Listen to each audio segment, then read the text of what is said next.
నెల్లూరు జిల్లా కార్యాలయంలో విలేకరుల సమావేశం నిర్వహించిన సిపిఐ నగర కార్యదర్శి అరిగెల సాయి. ఈ సందర్భంగా ఆయన మాట్లాడుతూ గత కొన్ని రోజులుగా సంతకాన్ని ఫోర్జరీ అక్రమాలు చేస్తారని వివిధ పత్రికల్లో ప్రచురితం అవుతుంది. ఒక ఐఏఎస్ స్థాయి అధికారి సంతకాన్ని ఫోర్జరీ చేసి శరవేగంగా అభివృద్ధి చెందుతున్న నెల్లూరు నగరంలో అపార్ట్మెంట్లకు కమర్షియల్ బిల్డింగ్స్ సంబంధించి కట్టడాలు చేయకుండా ఇందుకు సంబంధించినటువంటి 10% మేరకు భవన నిర్మాణ వ్యయంలో నుంచి మార్టిగేజ్ చేసుకుని భవన నిర్మాణం మొత్తం 100% నిబంధన ప్రకారం పూర్తయితే సంబంధించినటువంటి యజమానులకు మార్టిగేజ్ చేసినటువంటి నగదును వెనక్కి ఇవ్వడం జరుగుతుంది. అయితే భవన నిర్మాణాలు పూర్తి కాకుండానే ఆ యొక్క మార్టిగేజ్ నగదును కమిషనర్ వికాస్ విడుదల చేసినట్లుగా ఆయన సంతకాన్ని ఫోర్జరీ చేసి భవన యజమానులకు మార్టేజ్ నగదుని రిలీజ్ చేయించడం జరిగింది. దీని వెనుక నెల్లూరు నగర మేయర్ భర్త ఉన్నాడని చెప్పి ఊహాగానాలు వస్తా ఉన్నాయి.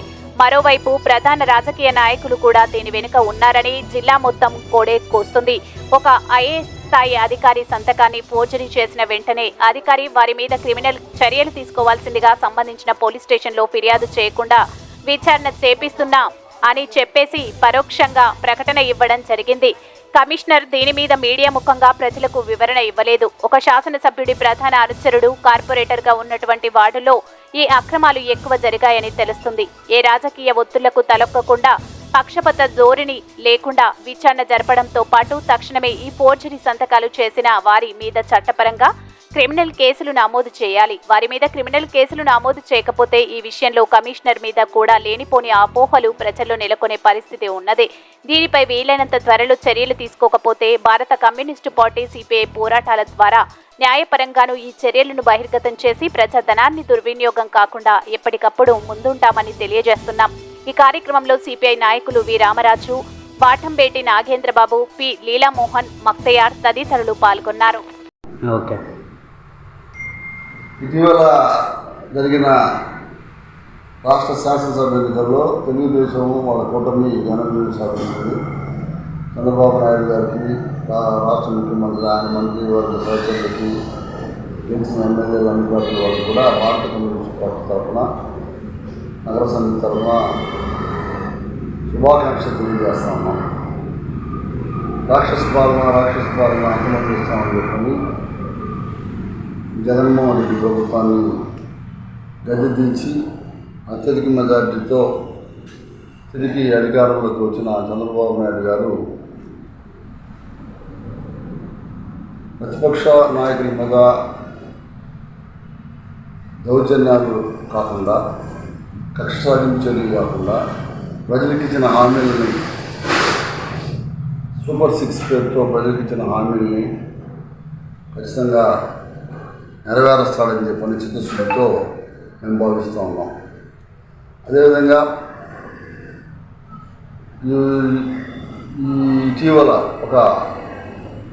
ఈ నెల 10వ తారీఖున ఏబిఎన్లో అంటే ఆంధ్రజ్యోతి పత్రికలో ఒక వార్త, ఎన్నికల రిజల్ట్ అయిపోయిన వెంటనే బయటకు వచ్చింది. అది నెల్లూరు మున్సిపల్ కార్పొరేషన్లో జరిగిన అవకతవకలు, అక్రమాలు వాటిని సాగుతూ ఉంది. మున్సిపల్ కమిషనర్ సంతకాన్ని ఫోర్జరీ చేసి దాదాపు 70కి పైగా భవనాలకి ఫోర్జరీ సంతకాలతో అప్రూవల్, అదేవిధంగా ఫోర్జరీ సంతకాలతో ఆ యొక్క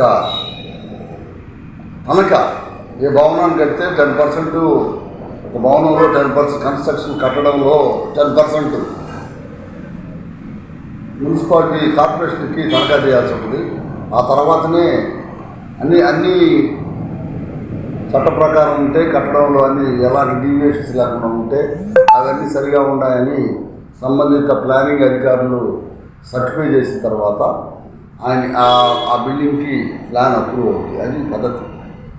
అప్రూవ్ అయిన తర్వాత ఈ యొక్క తనఖాని దాంట్లో నుంచి డిశ్చార్జ్, అంటే దాన్ని రిడీమ్ చేసుకొని ఆ తనఖాని విడిపించుకుంటే వాళ్ళు, ఆ బిల్డింగ్ హక్కుదారులు, యజమానులు వాళ్ళు లోన్ తీసుకోవడానికి అవకాశం ఉంటుంది. తనఖా ఉన్నంత వరకు కూడా లోన్లు కొన్ని బ్యాంకులు ఇవ్వవు. కాబట్టి ఈ పరిస్థితుల్లో తనఖా బిల్డింగ్ సరిగా కట్టినట్టు చట్ట ప్రకారం కట్టినట్టు అన్ని నిబంధనలు పాటించినట్టు ప్లాన్ పెట్టి ఆ ప్లాన్ ప్రకారం ఉందని చెప్పని పెట్టి కమిషనర్ సంతకాలతో ఫోర్జరీ చేసి ఆ తనఖాన్ని విడిపించుకున్నట్టుగా ఈ విధంగా 70 భవనాలు పైగా ఈ విధంగా జరిగినట్టుగా పత్రికలో వచ్చింది. ఒక జిల్లా ఒక మున్సిపల్ కార్పొరేషన్ అధికారి ఐఏఎస్ క్యాడర్ ఉండే అధికారి సంతకం, ఎవరు సంతకం పూర్తి చేసిన తప్పే.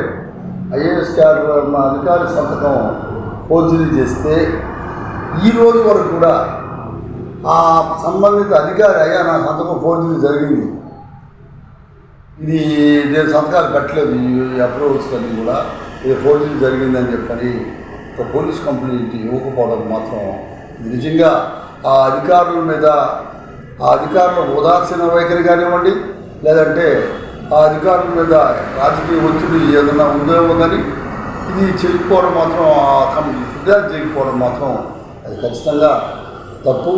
ఈ వీడియో కనుక మీకు నచ్చినట్లయితే లైక్ చేసి షేర్ చేయండి. మరిన్ని లేటెస్ట్ అప్డేట్స్ కోసం మా ఛానల్ని సబ్స్క్రైబ్ చేయండి.